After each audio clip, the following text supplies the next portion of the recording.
Saludos amigos y amigas con sentido crítico. El día de hoy estoy acompañado de una amiga muy especial, Tania Rojas, porque vamos a hablar un poquito de temas de seguridad, de temas que se han dado en este primer mes de gobierno de Laura Fernández, pero el gobierno de la continuidad. Pero para comenzar esta plática, esta conversación o entrevista, vamos a ver primero un video en el cual se retrata un poco la forma de hacer la política a nivel de justicia de esta nueva administración. Es ese video. Estamos en un punto, país, en el que el romanticismo de la reinserción por medio del amor y la educación no se puede aplicar. Tenemos cifras de criminalidad altas. El presidente Bukele en una conversación nos decía: ustedes están como estuvo El Salvador hace 15 años, no lleguen ahí. Entonces está muy bien lo de reinsertarlos en la sociedad, lo de capacitarlos, lo de darles las habilidades para la vida, pero en este momento tenemos que aplicar mano dura. Tenemos que aplicar mano dura. Yo le decía a don Gerald, haga su trabajo, siga deteniendo gente, esperemos que el Poder Judicial haga lo propio también y que nos los mande. ¿Por qué? Porque en este momento no estamos para ponernos suavecitos. En el momento país que estamos, no estamos para ponernos suavecitos. Y eso es lo que le molesta, por ejemplo, a estos abogados que piensan de manera ultra abolicionista, garantista, póngale como quiera. Esto es lo que le molesta a muchos jueces de ejecución de la pena, que ese es un gran tema también, los jueces de ejecución de la pena, la jurisdicción de ejecución de la pena. Que siquiera ahí podemos hacer un programa entero para hablar también de... De hecho, lo voy a invitar a Matice la otra semana, sí. Porque efectivamente los jueces de ejecución de la pena incluso a veces deciden por cosas masivas cuando tienen que decidir por un privado de libertad en lo particular. Bueno, como ustedes vieron, este es un video que dice mucho en pocas palabras, pero Tania, ¿cómo analiza usted las declaraciones del ministro de Justicia al hablar sobre, por ejemplo, que ya no estamos para cosas suavecitas y que estamos con políticas de mano dura? ¿Y qué opinas acerca de que aparentemente, según él, lo que le dijo Bukele, estamos como El Salvador hace 15 años? Bueno, ¿por dónde empezamos, Sergio? Bueno, primero, gracias por la invitación. Lo de Rojas me gusta porque es Molina primero, pero si uno se pudiera cambiar el apellido, me pondría primero el de mi mamá y después el de papi. Muy feo. Yo también haría lo mismo. Sería bueno, ¿verdad? Poder Yo creo que el 50% de los hogares haríamos ¿verdad eso. Que sí? Lastimosamente. Sí. Bueno, es un tema muy complejo. Obviamente, todos los que estamos dedicados a hacer análisis de la criminalidad o que somos criminólogos, le llevamos el pulso a todas las manifestaciones en torno a un tema que es tan sensible como es la seguridad nacional, la seguridad ciudadana o la política criminal, que implica en todo caso la política penitenciaria. Hay cosas que se están señalando que obviamente tienen más que ver, digo yo, y además ya lo he escrito, con una política de comunicación más que una política como tal, y perdón la redundancia, pero es para que la gente lo tenga más claro, una política de seguridad nacional, de justicia o política criminal per se. Lo que se señala sobre hacer esa comparación entre Costa Rica y El Salvador de forma permanente, que a mí me parece una absoluta falta de respeto, por muchas aristas, porque además nosotros somos muy distintos, todos los países. Podemos tener coincidencias en cuanto al idioma, la religión, algunas cosas, pero pues, nuestra historia y la idiosincrasia es muy marcada, claro, muy distinta. El Salvador es un país casi la mitad, un poquito menos de la mitad de Costa Rica, entonces hacer control territorial es mucho más fácil. Por eso para Bukele llegar e instalar los estados de excepción a partir del 2022 y llevar a la práctica el SECOT, que también ahí sí quisiera detenerme porque hay varias aristas. La gente dice, nosotros necesitamos un Bukele, nosotros necesitamos el modelo Bukele. Bueno, ¿qué es el modelo Bukele? Para que en Costa Rica se pueda implementar ese modelo, tendríamos que instalar per se una dictadura, que es básicamente lo que hay sin eufemismos en El Salvador. No hay una democracia plena. Recordarás las imágenes cuando tomó el control del Congreso, que yo no sé si a la gente se le olvida o está dispuesta a que ese tipo de cosas sucedan, en un país como Costa Rica, que sería absolutamente espantoso y dramático. Yo espero que nunca lleguemos ahí. No tenemos ejército, pero Ese perfectamente podría militarizarse, que es el sueño de más de uno, a la fuerza pública, o utilizar a la fuerza pública, que en todo caso ya se instrumentaliza de forma constante. El año pasado, cuando hicieron, porque ya se acostumbraron a inaugurar y hacer eventos en tierreros, como el tierrero del Caco, la ampliación de la cárcel Caco, que Exacto. todavía no está construida, pese a la promesa que se había hecho de que era en cuestión de unos pocos meses. Entonces traen a Bukele para inaugurar el tierrero, el Polvazal. Llevan un montón de policías, que yo también he sido muy crítica de estar utilizando a los oficiales de la fuerza pública o policía penitenciaria, para así hacer política, como cuando se inauguró también el inicio de las obras del C5, porque es que otra vez es como hacer aperturas de tierreros, o de obras que ni siquiera han comenzado. Pero digamos, en este caso, hablando de estos dos temas en específico, pero también hablando de lo que dice el ministro sobre el modelo Bukele y sobre lo que significa realmente ese modelo Bukele, y que usted indicó también que se viene utilizando la figura de Bukele constantemente como si fuese, digamos, algo que nos garantice estar bien. ¿Usted considera que es más que todo una postura mediática antes de que sea algo que tenga contenido real y que sea efectivo para nuestro país?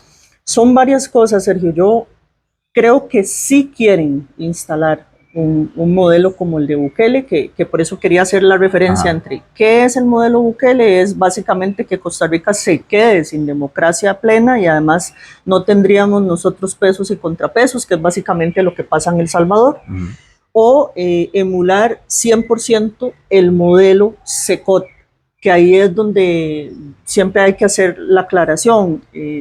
Es mercadotecnia, es turismo carcelario, es obviamente sobra decir que no hay derechos humanos, que no se respetan los derechos y que se han dado una serie de situaciones que se documentan por parte de Human Rights, pero que es muy complejo poder documentarlo porque los periodistas que están haciendo investigación seria ni siquiera están en El Salvador ya. Entonces es muy complejo, pero ellos sí quieren imitar el modelo como un todo. Entonces estaríamos hablando de que por eso no es casualidad que también Rodrigo Chávez, antes de salir el año pasado, y además, si no me equivoco, ya iba a comenzar la campaña política, que es una forma de hacer campaña política que nunca dejó de hacerlo. Claro, en los 4 años haciendo campaña, por eso traen a Bukele, por eso él lo condecoró en Casa Presidencial, por eso lo llevó a la reforma. Te acordarás de Bukele con calculadora en mano, haciendo cuentas, diciéndonos a nosotros cuánto les cuestan a ustedes los privados de libertad, cuánto deberían costarles, que otra vez es una injerencia absoluta. Luego manda un saludito en medio de el pico más alto de la campaña para la señora Fernández. Y sí, efectivamente hay intereses de Bukele en Costa Rica porque tiene inversiones, tiene mucho dinero en este país, y además va y viene, miembros de la familia de él acá, y además El Salvador, o no El Salvador, Bukele como tal, siempre ha manifestado que Centroamérica debería de ser una sola cosa. Pues probablemente él, con sus ínfulas de grandeza mesiánicas, se ve o se sueña siendo el emperador, ¿verdad? El gran presidente, vamos a decir, que una ni república siquiera... federal, algo bueno, así. y ni eso, ojalá. Y eso vinieron a plantear cuando estaban en Zapote el día que lo condecoró Rodrigo Chávez, que hablaban de la Liga de las Naciones, pero es todo aquel concepto moraciano de una sola Centroamérica, y muchísima gente, por la violencia, por la inseguridad, por las violencias, pide un Bukele a gritos.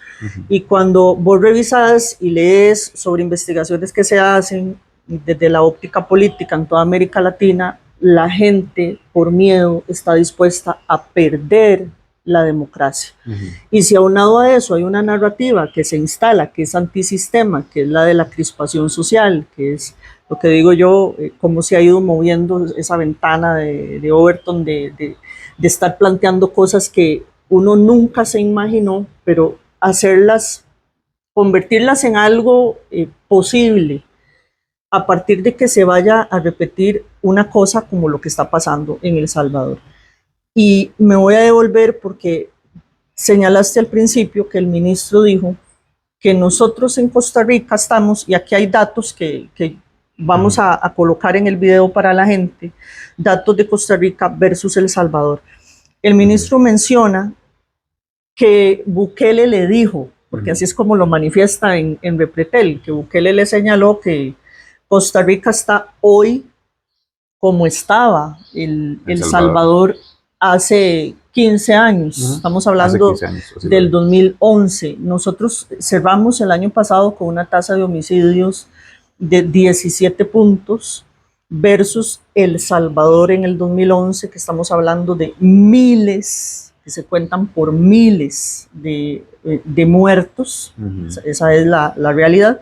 Entonces, comparar El Salvador, un país que tiene además índices de pobreza, de desigualdad, que tienen una relación estricta con toda la conflictividad y que además el efecto pandilleril era muy homogéneo porque ahí había una gobernanza criminal absoluta por parte de las pandillas. Entonces, una pobreza también bastante dramática, de los países junto con Nicaragua más pobres, no solo de Centroamérica, sino de América Latina. Entonces, estar haciendo esa comparación entre Costa Rica y El Salvador, a mí me parece, desde todo punto de vista, es papas con chayotes, ¿verdad? Porque los índices de desarrollo humano también nuestros siempre habían sido, afortunadamente, muy distintos, todavía hasta ahora, ¿verdad? Pese a que somos un país más desigual hoy y enfrentamos una serie de desafíos en términos económicos y sociales grandes, no hay punto de comparación. Entonces quiere decir que el uso de este tipo de palabras, que definitivamente ellos lo ven como una parte populista, en el sentido de que saben que a un gran porcentaje de la población costarricense le gusta Bukele, pero desde un punto de vista externo no lo está viviendo a como se vive en El Salvador, una dictadura. Y además de esto, de que hablan de políticas de mano dura y hablan de que no pueden ser suavecitos. Obviamente, ellos están yendo también hacia o en contra de una población que es muy fácil, digamos, hacer el bullying en este momento, que es la población que está en una cárcel. Porque obviamente saben que eso vende, en el sentido de que quién va a levantarse a defender a los reos en la reforma, en el entendido de que ellos saben que la mayor parte de un país va a decir, sí, los reos, que como quien dice, que se pudran ahí y ahí no tienen ni siquiera derechos.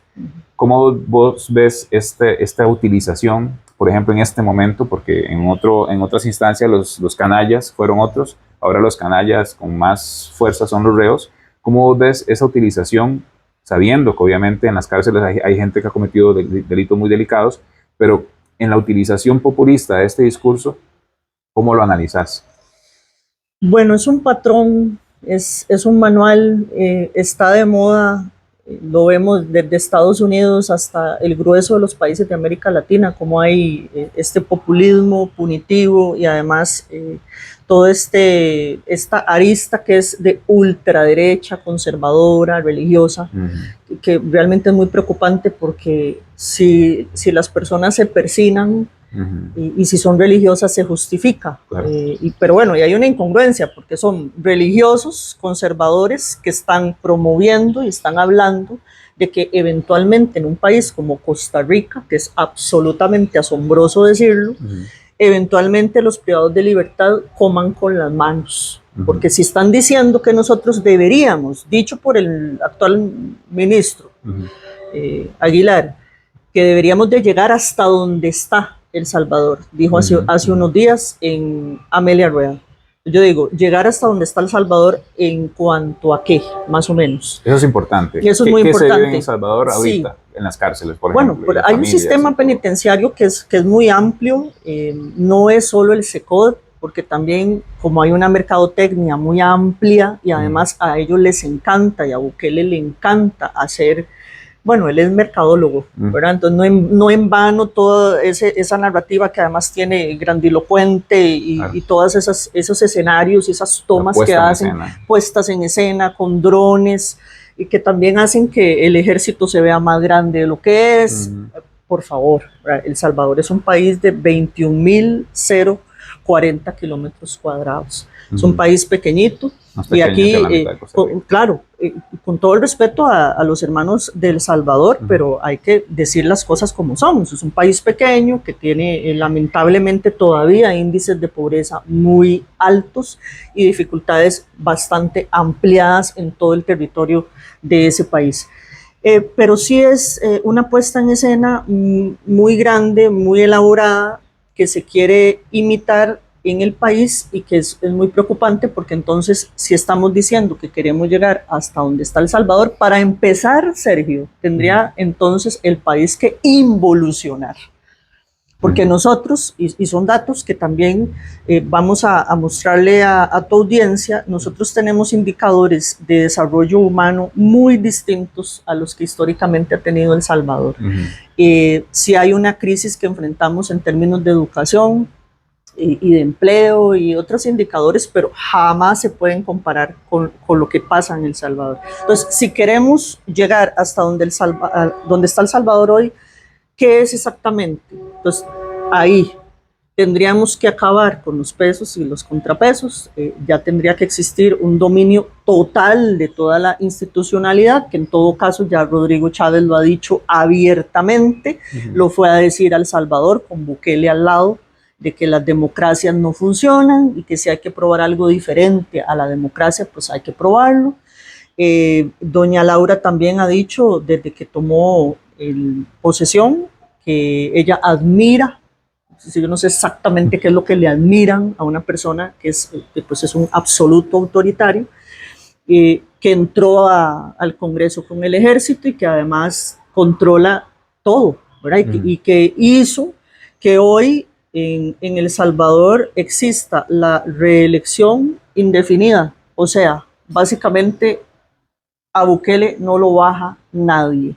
Y eso es exactamente entonces lo que quieren reproducir desde el gobierno. O quieren tener en el CACO, que es una ampliación dentro del territorio, del terreno de la reforma, de la cárcel en Alajuela, una ampliación que sí que hay que hacerla, porque nosotros tenemos, hay un hacinamiento bastante alto, son datos que también te traía para que los podamos mencionar, sobre el sistema penitenciario de El Salvador versus el sistema penitenciario de Costa Rica. En El Salvador, hoy por hoy, tienen 118.369 personas privadas de libertad al corte de, y reportado, ¿verdad? Que esa es otra cosa, que los datos pueden ser más, pero no pueden ser más y no es confiable. Ellos hablan de una tasa de 1.3 homicidios en el 2025, que equivale a 82 personas asesinadas el año pasado en todo El Salvador. Es 1.3 por cada 100.000 personas. Por cada 100.000 habitantes, exacto. Y nosotros en una tasa de 16.8, 17, que fueron 873 personas. En el 2025. Pues, obviamente la diferencia es abismal, pero los datos no son confiables en un país que básicamente tiene un régimen. Entonces controlan la narrativa, controlan la mercadotecnia, controlan los medios de comunicación, a los periodistas. Como sucede en Nicaragua, por ejemplo. Como sucede en Nicaragua, pero como es un régimen de derecha. En Nicaragua no se sabía ni se puede confiar en los temas de las víctimas por COVID, cuando estuvo el COVID. Exacto. Algo muy similar. Sí, exactamente, pero como de Nicaragua se habla mucho, de Cuba se habla mucho, y de los regímenes que son de izquierda y que efectivamente son dictaduras. Sí. Entonces sí podemos decir que son dictaduras y sí podemos odiar que sean dictaduras. Y además hay mucha gente que pide la intervención de los Estados Unidos, pero a Bukele, otra vez, como se persina, como es religioso y es de ultraderecha, se le valida todas las cosas que pasan. Y entonces, para devolverme un segundito, el tema de la población privada de libertad en El Salvador, 118.000 personas en un sistema penitenciario diseñado para 30.000 personas. Ve el nivel de hacinamiento que tienen y la tasa de encarcelamiento que hay en El Salvador es de 1963, la más alta de todo el planeta. Entonces, pero esas cosas no se analizan porque qué rico, ¿verdad? Porque además son personas, ni siquiera son personas, son tratados como animales, y en todo caso lo que siempre se postula de una forma permanente, el bombardeo de mercadotecnia siempre es el SECOT, claro, y los pandilleros, y los pandilleros obviamente nos impresionan a todos, ¿verdad? Entonces venden muchísimo toda esta imagen de los tatuajes, y que sí, efectivamente, porque eso sí hay que decirlo, yo no estoy justificando y jamás voy a justificar que no exista un sistema penitenciario de alta contención. Tiene que existir un sistema penitenciario de alta contención. El SECOT está concebido para terroristas, no para migrantes irregulares, como ya pasó. Estados Unidos envió avioncitos, porque a Trump le gusta enviar aviones, ¿verdad? A nosotros nos envían aviones todas las semanas y de eso no se habla, con migrantes irregulares que incluso son extracontinentales, pero bueno, nosotros sí le damos afortunadamente a esas personas un trato humanitario. Fueron a dar migrantes irregulares al SECOT, una cárcel que es para terroristas. Personas que están comiendo con las manos, que duermen en bandejas como si fuese una morgue, exactamente igual a una morgue, sin cobijas, tema del uniforme, etc. Entonces, todo eso vende, que impresiona mucho, una idea de que ellos son terroristas y por lo tanto tienen que estar en las peores condiciones. Que eso es una narrativa y es un tema bastante profundo que da para otra entrevista o para otra conversación. Nosotros tenemos entonces casi 26,000 personas privadas de libertad, hombres y mujeres, porque otra vez aquí se centran mucho en hablar, porque eso vende mucho, sobre la reforma y sobre máxima seguridad.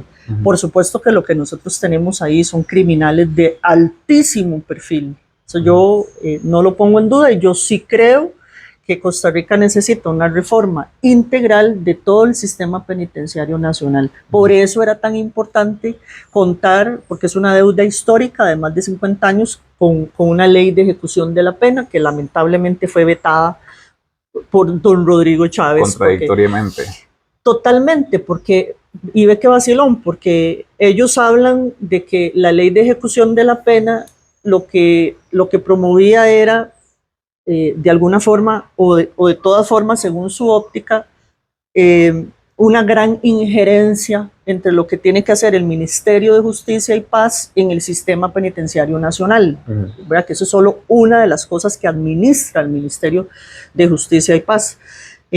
Pero ellos sí se pueden meter en el Poder Judicial. ¿Verdad? Entonces querían y quieren todavía sacar, excluir al juez de ejecución de la pena de la ejecución de la pena. Entonces, que el juez no se meta para nada y que ellos, vía administrativa, sean los que controlen toda la ejecución de las penas. Imagínate, cuando están planteando incluso que los abogados y los privados de libertad sean grabados. O que ahora vi que viene un proyecto nuevo que Laura va a presentar sobre plan cero ocio, y además le llaman igual que como se le llama en El Salvador, porque el sueño de ellos es convertir a Costa Rica en un Salvador, pero a ello vuelvo otra vez, ¿en términos de qué? En términos políticos, en términos de la administración del sistema penitenciario, que aquí no hay una política criminal integral, sino lo que se está planteando todo es mercadotecnia. Yo he estado viendo y siguiendo hasta donde puedo, y honestamente me da el estómago porque realmente es difícil ver los videos de este muchachito, toda la parafernalia, cómo llegó hace unos días a visitar al mejor estilo Bukele, y todos los que llegan al SECOT, según él hablándole a uno de los líderes de una de las bandas, bien, ¿verdad? Sí, presumiendo ahí un poquito con su gorrita, o sea, grabando, que me parece horrible porque es instrumentalizar. Ciertamente hay un montón de cosas que hay que corregirle al sistema penitenciario, pero utilizarlos me parece inhumano, ¿verdad? Porque de alguna forma es poner en evidencia una serie de cosas que son muy duras. Y ellos, nos guste o no nos guste, lo único que les tiene que pasar es que estén privados de libertad, nada más. Y todos los que están privados de libertad no son personas ligadas a bandas de delincuencia organizada o delincuencia común necesariamente. Cualquier persona, Dios no lo permita, pero cualquiera podríamos entrar al sistema penitenciario por un homicidio culposo y no un homicidio doloso o por alguna situación. Entonces, y vamos a querer, sí, que se nos trate con un debido proceso y que además, si yo tomo pastillas para la presión o padezco de azúcar, tenga acceso a esos medicamentos, y además yo quiero recibir, les guste o no les guste, mi desayuno, quiero recibir mi almuerzo, ¿verdad? Y no quiero comer con las manos. Entonces, por eso, volviendo otra vez a esta última pregunta que hacía sobre qué es exactamente lo que quieren imitar cuando dicen que tenemos que llegar a lo que es hoy El Salvador, a lo que es, supongo que en términos de seguridad. Pero eso no se va a lograr porque para que este país baje la curva de homicidios dolosos, que sí hay una pequeña disminución de al menos unos 30 casos hasta hoy, que es y no es simbólico, es representativo, porque una persona menos que se asesine es muy importante, más todo lo que implica, las víctimas colaterales, y además como los mismos delincuentes instrumentalizan, que eso es otra cosa que yo siempre digo, las víctimas colaterales están siendo instrumentalizadas, no las están matando por casualidad, eso tiene un propósito, claro. Los están matando con un fin, eso tiene una semiótica criminal muy amplia. Pero entonces sí, es una situación muy compleja que se da en general, porque la narrativa, yo no he visto hasta ahora nada que tenga que ver con una política de seguridad integral, de prevención primaria, sino nada más una discusión para el foco, ¿verdad? Entonces están haciendo política de comunicación todos los miércoles, que además es la misma narrativa, es por lo que votó ese 32% de los votantes, que son una minoría, otra vez son una minoría, no son el pueblo de Costa Rica. Eso siempre lo digo cuando la señora dice el pueblo de Costa Rica y hace mucho énfasis en señalar que fue escogida por el pueblo de Costa Rica. Tengo que decirle, doña Laura, no fue escogida por el pueblo de Costa Rica, sino por una minoría que quería continuidad. Y es continuidad, y ahí sí yo entiendo que ellos hacen show todos los miércoles, y además todas estas propuestas que también las podemos mencionar, varias de las que plantearon en los últimos días, para ese núcleo de ese 32%, traducido en una secta, que es bastante sectario el movimiento de ellos y lo que plantean, pero aparte de la política de comunicación, yo no estoy viendo una estrategia de seguridad nacional y de justicia que sea sostenible en el largo plazo, que debería de ser así. ¿Por qué? Porque es imposible. Porque están peleando de forma permanente y lo que están haciendo es proponiendo polígrafos y... Ese es otro tema también que le quería preguntar. Pero ese ejemplo como para último, lo del polígrafo, porque es algo también muy populista y parte de esa mercadotecnia. Yo considero, y creo que la mayoría que no apoyó que esta continuidad se diera, que los problemas graves, como lo que es la inseguridad y como es el tema de hacinamiento y toda una reforma a nivel carcelario, etcétera, se tiene que hacer en conjunto con los tres poderes de la República, no solamente uno que pretenda hacer todo. Y si no lo hace todo, entonces le echa la culpa a los demás que no lo dejan hacer todo. Entonces, yo visualizo que estos 4 años, ellos van a invertir o quieren invertir su tiempo, así como Rodrigo Chávez pasó 4 años haciendo campaña para que siguieran 4 años más. Yo creo que estos 4 años ellos van a estar presionando para poder tener todas las herramientas y el apoyo y poder absorber el Poder Judicial. porque ahora vinieron a decirle, por ejemplo, a Orlando Aguirre y al fiscal general Carlos Díaz que renuncien.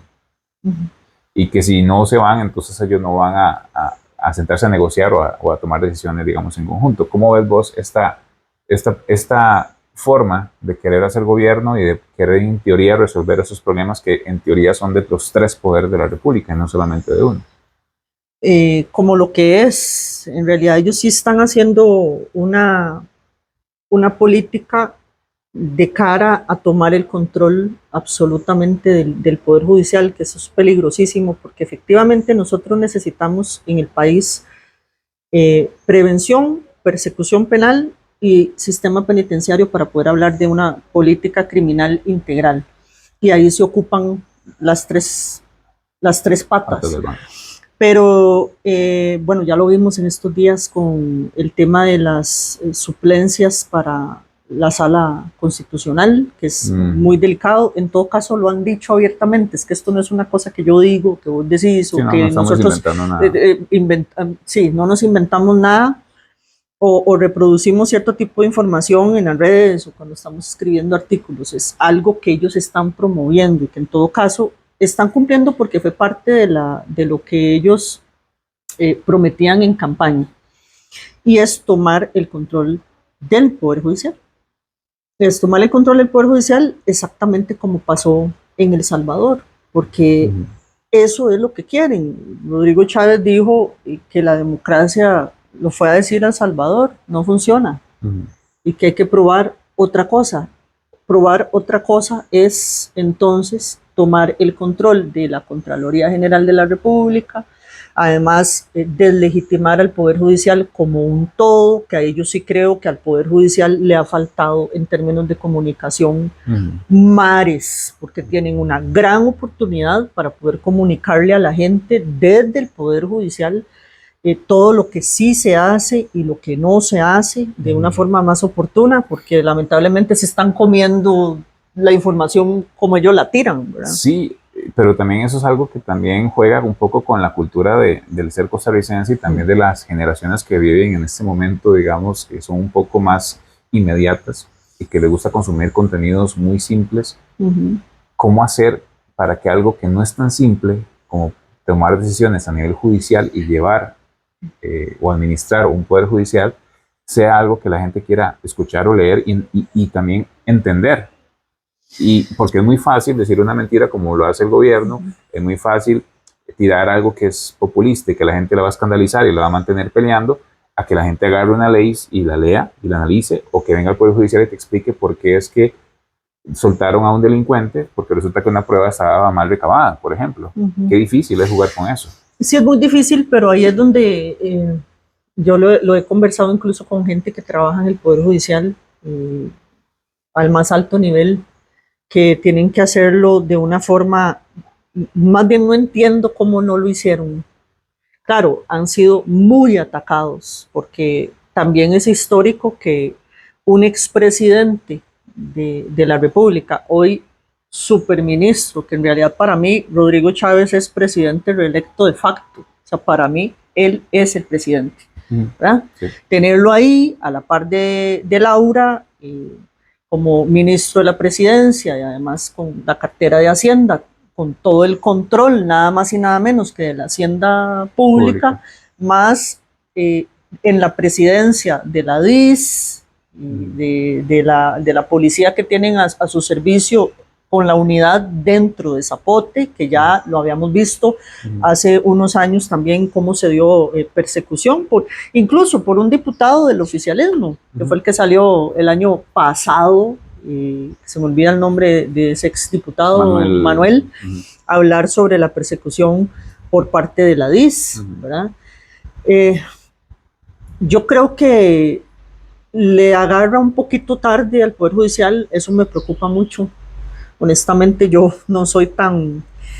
Me cuesta un poquito no ver todo muy gris, muy complicado, porque además todo esto es una ola que viene para todo el hemisferio y que tiene financiamiento externo, que tiene influencia externa, que además ya hemos visto cómo un Trump perdona a un expresidente narcotraficante Sancionado como condenado, narcotraficante. ¿verdad? Condenado como tal a prácticamente 40 años y cómo además va marcando pauta en los países y prácticamente advierte y dice, este es mi candidato, ¿verdad? O sea, o votan por este o... A mí me asombró que al final del proceso electoral yo dije, en cualquier momento Trump va a enviar un tweet, bueno, en su red social va a hacer una comunicación prácticamente para decirle a la gente por quién votar. Entonces es muy complejo porque son fenómenos... Sí lo hicieron miembros del Partido Republicano, ¿verdad? Sí, el que fueron a buscar a un congresista. A un congresista. Sí. Y sí lo intentaron hacer. Yo siento que no les salió. Tal vez no somos tan importantes para Estados Unidos en este momento. Sí somos para ciertas cosas, pero para un tweet. Pero en esa misma vía, hablando del tema de Trump, creo que siempre habíamos sabido que Estados Unidos había interferido en algunas democracias y también algunas dictaduras, pero nunca había sido como tan fácil o tan claro y tan evidente como lo es ahora. Es parte, siento yo, de lo que manejamos ahora en redes sociales. Y creo que también en tu libro hablamos un poco de eso, o vos hablas un poco de eso, de cómo las soluciones no son fáciles, y también vos planteas un escenario sobre qué pasa si no hacemos lo que tenemos que hacer. Tal vez hablemos un poco de qué va a pasar en el caso inclusive de Costa Rica, que no tiene ejército, que en ese caso es una gran diferencia con El Salvador, pero ¿qué pasa si no hacemos y no resolvemos todo lo que tenemos que resolver en este momento? Bueno, es que es tan crítico. Yo creo que el compromiso, Sergio, de las personas como vos y como yo, mientras se pueda, porque perfectamente podríamos llegar a una persecución de los políticos que no sean chavistas, así de simple, ¿verdad? Y que nos metan en el caco. Bueno, perfectamente, eso puede pasar. Entonces, yo creo que hay que seguir sensibilizando, es la única forma. Por eso, otra vez, devolviéndome al Poder Judicial, ellos tienen una gran responsabilidad. Yo sé que les han quitado recursos, pero con los recursos que tienen y a como han logrado resistir, les toca seguir resistiendo. El fiscal general, por más que nos guste o no nos guste el perfil del señor, yo creo que al Poder Ejecutivo no le corresponde señalar o menos hacer vallas y hacer mantas pidiendo renuncias de todos los contrapesos, porque eso obviamente se trata de tomar el control absoluto del país. A mí me preocupa,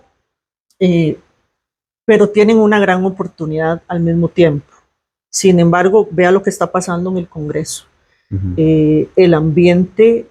Hay gente que conozco que está trabajando en despachos, que además es personal administrativo, que tiene mucho tiempo de estar ahí, que cuentan que el clima organizacional de la asamblea, o sea, se corta con cuchillo el ambiente.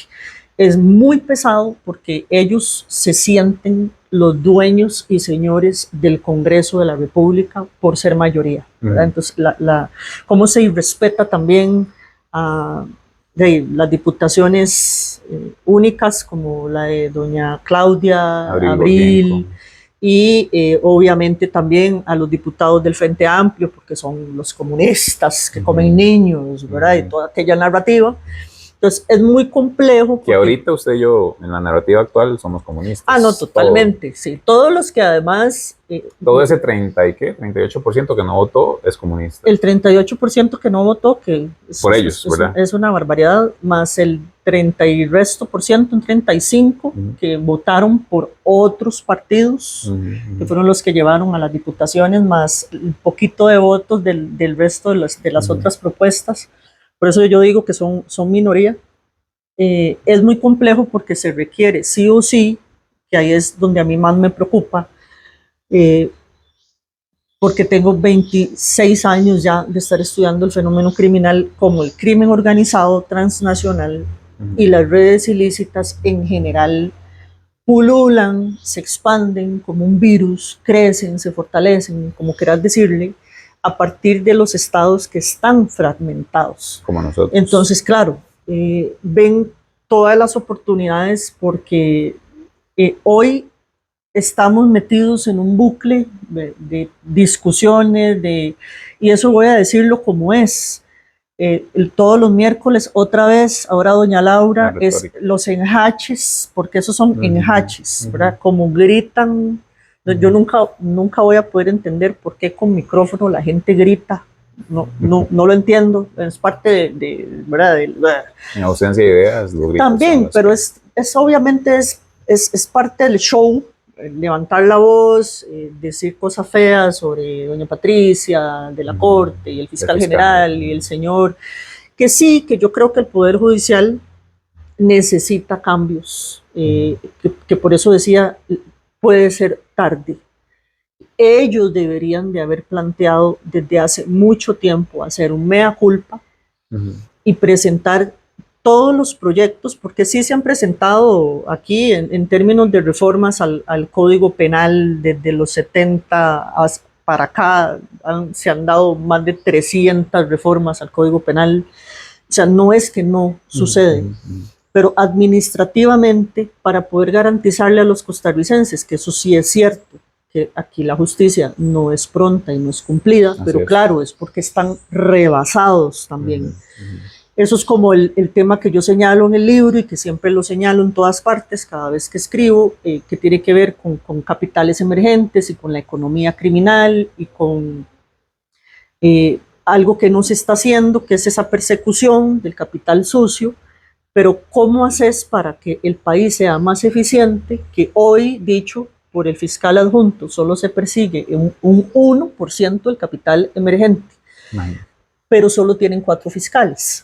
Entonces, si los deslegitiman y aunado a eso les quitan dinero sobre pretexto de que no sirven para nada, entonces por eso el Poder Judicial como un todo, dicho por Juan Diego Castro, incluso ayer que estaba haciendo una presentación de un libro, ¿verdad? Porque para él el Poder Judicial hay que dinamitarlo, ¿verdad? Yo creo que es que tiene muchas ansias de poder, probablemente siempre quiso ser el presidente de la Corte, o sea, para que la gente odie tanto, siempre hay una intención, un resentimiento y hay un interés muy particular, ¿verdad? O sea, gratis no se hace ese tipo de...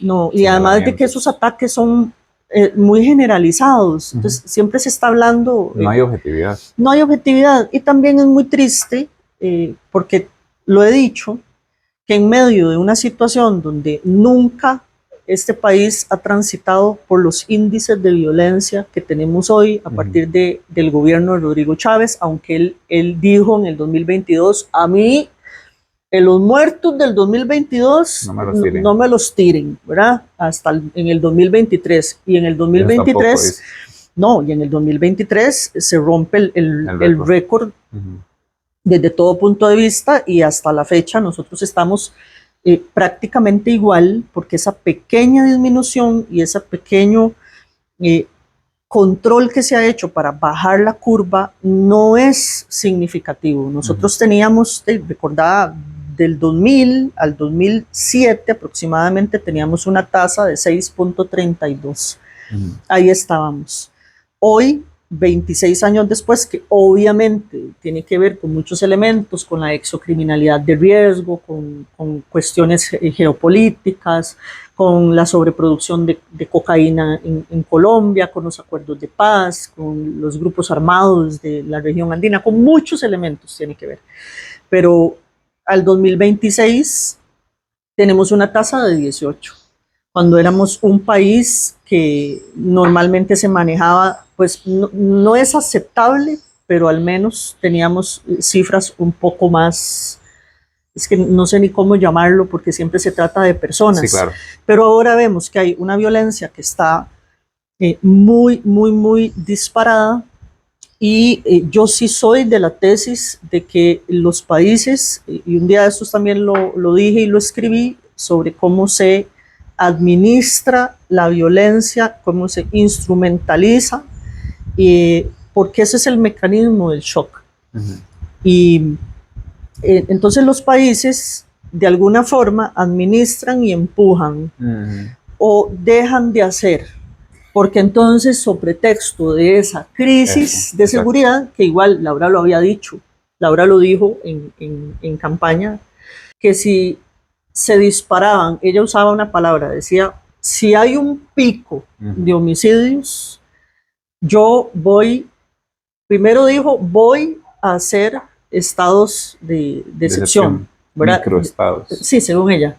Luego, ya ahora dice, le voy a solicitar, porque ya alguien le hizo la corrección, bueno, pues es politóloga, debería saberlo, pero ya le hicieron la corrección y le dijeron, doña Laura, vea, para que eso suceda, usted tiene que mandarle a la Asamblea Legislativa y se ocupan 38 votos, que afortunadamente no los tienen, eso es y importante. yo espero que no los tengan nunca, ¿verdad? Para poder lograr hacer esos estados de excepción, porque este país, otra vez, sí puede hacer una disminución, como ya se había hecho, porque nosotros tuvimos un aumento significativo en el 2008. Ahí hubo, usemos las palabras de doña Laura, un pico de homicidios en el 2008 y se mantuvo 2008, 2009, 2010, se mantuvo. Y se logró luego aplanar esa curva en el 2011. 2011, que por cierto hace referencia el ministro y Bukele comparándonos a nosotros en el 2011 con El Salvador, cuando en el 2011 en El Salvador se contaban por miles, o sea, uno de los países, si no el país con más homicidios dolosos del mundo llegaron a ser, y nos comparan con El Salvador. Lo que pasa es que lo hacen para poder vender el producto. Y vender el producto porque es mercadotecnia. ¿Y cómo se logra en el 2012 y en el 2013 bajar la curva? Entonces, señal de que sí se puede hacer, ¿verdad? Pero lo hacen en conjunto. Todos lo han hecho en equipo, lo han hecho, vea, le duela a quien le duela, con doña Laura Chinchilla, con el Polsepaz y con una política de seguridad integral y seguridad humana se logró. Entonces, nosotros sí lo podemos hacer, porque también hay varios elementos que son factores criminógenos que siempre han incidido y que van a seguir incidiendo, porque nosotros estamos ubicados geográficamente de una forma muy estratégica y además es un país bioceánico, que es una de las plataformas predilectas por las organizaciones criminales andinas, principalmente colombianas, para cogernos de bodega, porque somos un hub logístico, pero eso no tiene 3 días de estar pasando. No. Entonces, ¿cómo justificas que si no tiene tampoco 4 años de estar pasando?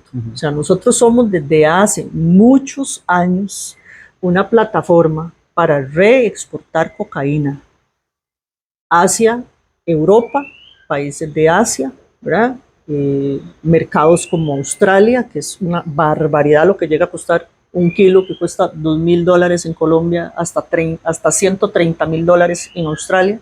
Entonces es un mercado absolutamente redituable, que ya eso está clarísimo, pero digamos, si tenemos los mismos elementos exógenos desde hace mucho tiempo que hoy, ¿por qué en otros momentos sí se logró y hoy no se logra? O sea, no es una cosa absolutamente lógica que si nosotros lográramos, que eso no se va a lograr, para desgracia tuya y mía, y para desgracia de todos los demócratas, si se logró, ¿cómo fue que se logró? Lo dijiste, con una política de seguridad que además se hizo para 10 años.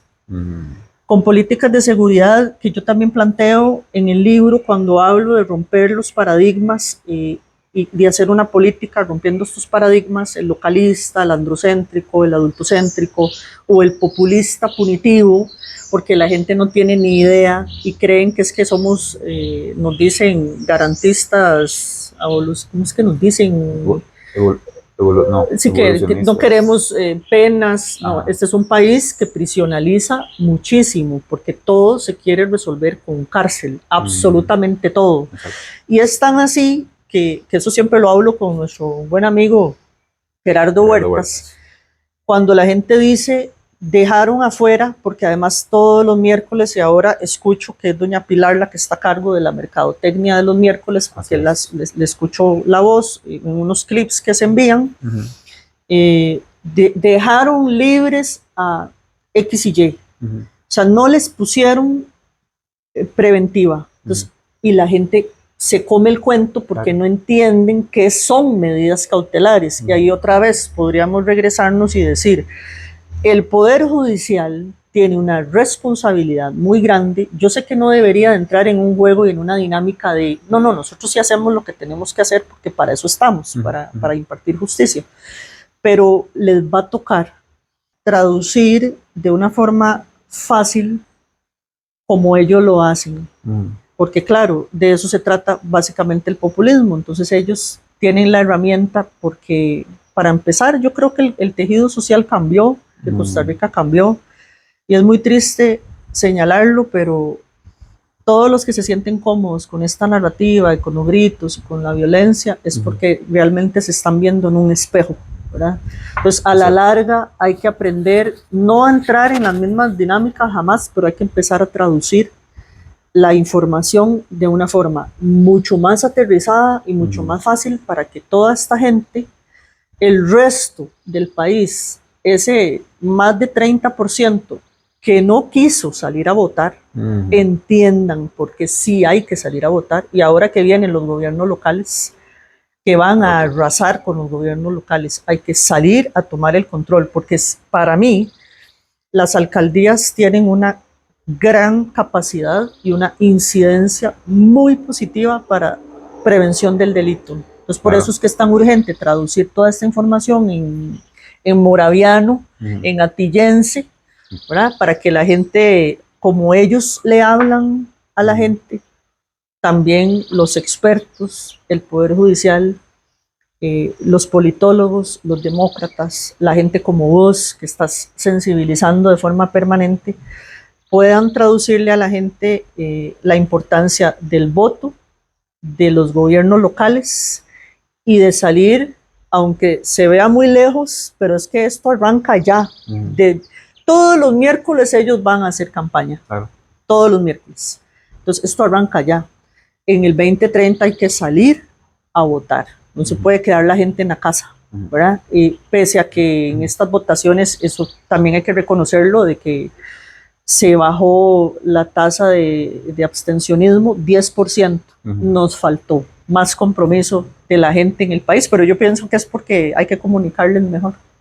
Sí, lastimosamente yo siento que quienes creemos que las cosas no son tan simples como decir somos buenos y malos, o son efectivos o no son efectivos, gastan mucha plata o no gastan mucha plata, o sea, la política y la vida no es sencilla, pero quienes ya aceptamos que lastimosamente estamos ante una generación y un grupo de personas que no se mete a leer, no se mete a estudiar, no se mete a analizar, no se lee un proyecto de ley, ni siquiera a veces saben cómo funciona la Asamblea Legislativa, muchísimo menos van a poder entender o querer entender, poder sí pueden, pero querer entender por qué una medida cautelar a veces aplica y a veces no, o por qué una prueba se recaba mal, entonces por eso ya no hay una sanción, etcétera. Pero bueno, sí, yo creo que es importante hacer ese cambio y tratar de explicar las cosas de una manera más sencilla. Y quería, digamos, preguntarte dos cosas como para cerrar. Una es, ¿qué opinas de lo que está pasando con la elección de magistrados del suplente de la Sala Constitucional? Y la otra es, ¿qué opinas sobre estas pruebas del polígrafo para garantizarle a la población que un ministro dijo la verdad ante ese polígrafo sin tener nosotros una prueba de qué fue lo que se le preguntó, cómo salió, etcétera? Entonces vamos con lo de los magistrados. Sí, bueno, lo del polígrafo, perdón, pero o sea, me da risa, ¿verdad? Porque obviamente es política de comunicación, no es una política de seguridad, y sobre eso yo escribí también, ahí lo publiqué. Lo de los magistrados me parece muy delicado, muy complicado, porque se trata de paralizar el Poder Judicial en la Sala Constitucional. Hace pocos días, doña Marta Esquivel decía que los ticos que van a la Sala Constitucional, una estupidez lo que dijo, porque mencionaba que es de alguna forma como un privilegio y Ticos con corona. Ticos con corona, y que más bien se hace como una especie de nudo, dobles procesos. No, la sala constitucional es para eso, para la ciudadanía, para los costarricenses. Es más, yo lo veía con mi madre y con mi familia, porque con una situación particular de salud de mi hermana, si no hubiese sido porque ella puso un recurso y la sala constitucional le ordenó a la caja que la convocaran para cirugía, ahí estaría mi hermana con el tumor. Estamos hablando de que perfectamente pudo morir. Claro. Entonces, y ahorita está en recuperación, afortunadamente, gracias a Dios, pero tiene que ver con que ejerció su derecho constitucional y que alcanzó también en la sala el recurso. Claro. Entonces, si no se nombra a los suplentes, obviamente les va a faltar recurso para poder suplir todas estas necesidades que tenemos toda la ciudadanía. Y Entonces, ser oportunos y llegar a tiempo para que una persona no muera. Como exactamente, ¿no? Y gravísimo, era un tema gravísimo. Y si no es por el recurso, le ponen, la convocan a cirugía para el 2035, ¿verdad? Entonces, obviamente mi hermana no hubiese podido llegar hasta esa fecha viva, tampoco. Pero sí es muy peligroso y muy dramático porque se trata de la sala constitucional. Entonces, ahí no hay medias tintas. Yo sí creo que tiene un propósito, y es el de obstruir. Y ahí el daño no se lo están haciendo los diputados oficialistas a la sala como tal, o a la corte, o al poder judicial, que lo odian porque además lo quieren dinamitar, sino a la ciudadanía, incluidos todos los de la secta que votaron por una cosa que sí, perdón, es sectaria, ¿verdad? Entonces ahí también están incluidos los que votaron por ese modelo, el chavismo. Y sobre las propuestas que se han estado haciendo en las conferencias, doña Laura habla de fuerzas élite, de eventuales levantamientos de garantías individuales, de criminalizar, porque con estados de excepción se criminalizan comunidades completas. Y ahí nos estarían haciendo operativos focalizados, que yo creo que tienen que estar absolutamente focalizados, porque en todo caso, todavía en Costa Rica el fenómeno es fenómeno criminal, no es un fenómeno social. Y se tiene que trabajar con una perspectiva de género masculino. Tiene que hacerse política de género, porque son los hombres los que están asesinando hombres en edad productiva. Entonces, por eso, para la gente hay una gran diferencia entre fenómeno criminal y fenómeno social. No es social, es criminal y focalizado. Pero bueno, devolviéndonos a estas propuestas absurdas que se hacen, es porque todo eso genera mucho morbo, y la gente es como el circo romano, de que vamos a poner uniformes, pero no se dice el costo que eso va a representar eventualmente de uniformar a los privados de libertad, o cuando se habla de se va a hacer una megacárcel, que no es una megacárcel, es una ampliación, pero no se habla de todo el recurso humano que se tiene que contratar, que no es nada más pasar, porque si hay una sobrepoblación, no es nada más pasar privados de libertad hacia esta ampliación, es que hay que hablar de administrativos, de sociólogos, trabajadores sociales, abogados, administradores, personal policial. Es todo un tema, pero de eso no se habla porque eso no vende, ¿verdad? Y no genera likes. Y mientras tanto, las escuelas cayéndose. Y las escuelas cayéndose. Ahí vi un video de unos muchachitos, unos adolescentes que votó ayer en Puerto Jiménez. El Liceo Puerto Jiménez. Bueno, exigiendo que por favor, porque el colegio se está cayendo, ¿verdad? O sea, hemos llegado al punto donde los mismos estudiantes, que no somos ni usted ni yo, o que hemos estado siempre opuestos a esas políticas, sino que ahora son los estudiantes que con su corta edad, adolescentes, están tomando conciencia de que tienen que pedirle al gobierno que por favor inviertan en su colegio porque se está cayendo. Bueno, afortunadamente, porque quiere decir que para bien y para mal, ¿verdad? Sí. que están despiertos y que entienden que se requiere inversión social y que se requiere obviamente de emergencia una atención en infraestructura y otras cosas. Pero para cerrar con el tema del polígrafo, a mí me parece show, me parece que incluso obligar a los jerarcas, exigirle al director general del organismo de investigación judicial que aplique un polígrafo para poder conformar o ser parte de las reuniones del grupo élite de seguridad, también es injerencista, es una falta de respeto. Pese a eso vi que Michael Soto salió diciendo que sí, que efectivamente se había aplicado un polígrafo que para empezar no es ciencia, un polígrafo como tal, o sea, es básicamente pagarlo en el ámbito privado, o sea, cómo se van a hacer, cuáles son las preguntas que se van a hacer, se va a financiar con fondos públicos o va a ser privado.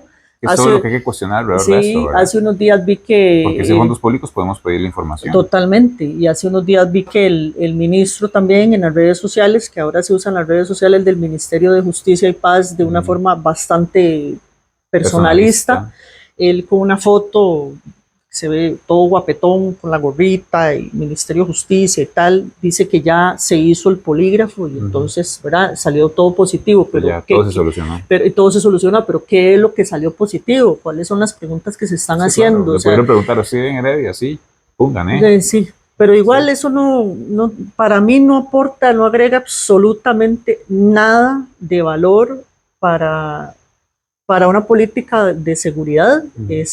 Igual vi que salió el ministro de Justicia diciendo que ya se había aplicado la prueba, vi que don Michael participó de esto un poco y por lo menos dijo, para dar el ejemplo, ya lo hice, entonces este es mi pase para poder llegar a las reuniones de todos los lunes en el Ministerio de Seguridad Pública, pero no he visto que el ministro de Seguridad salga diciendo, ya yo me apliqué el tal polígrafo, y si se lo aplicaron, ¿dónde se lo aplicaron? ¿Y qué tipo o sea, cajita blanca para ese tipo de iniciativas que yo creo... No es una garantía. No es una garantía de nada. Y tampoco es algo que nos vaya a asegurar que todos van a tomar las mejores decisiones, ni tampoco nos asegura que el gobierno va a realmente dialogar y se va a poner de acuerdo con los demás poderes, porque no lo está haciendo. O sea, eso no nos garantiza una solución.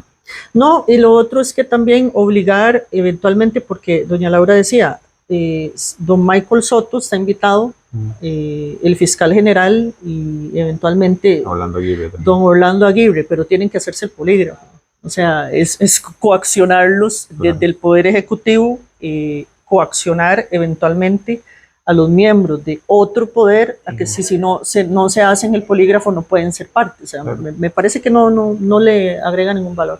Bueno, agradecerte, Tania, la conversación. La verdad que es una conversación importante que hay que hacer, y para entender un poco cómo es que se está manejando el tema de seguridad y el tema de, pues, el show, lastimosamente, que se hace con estos temas y que no está solucionando y no está aportando soluciones en conjunto, que es lo que estamos realmente esperando desde hace 4 años, y pareciera que vamos a pasar otros 4 años en la misma bailadera, en el mismo circo, en la misma pelea y en haches, como decía usted.